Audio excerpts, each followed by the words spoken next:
મિત્રો આ તો શિવનો ગણ છે, શિવનો ગણ છે અને બાપ કોઠારિયા નાકાની માલિકા ગુરુવારનું ટાણું હોય,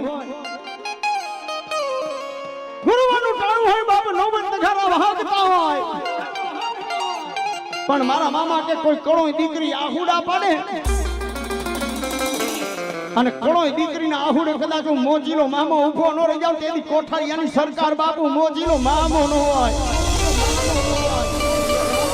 પણ ત્યારે મારા મામાને રમાડો છે ભાવથી, ભાવથી ચાલી પાડજો. એ મને લાગી તારી ધૂન મારા મામા રે.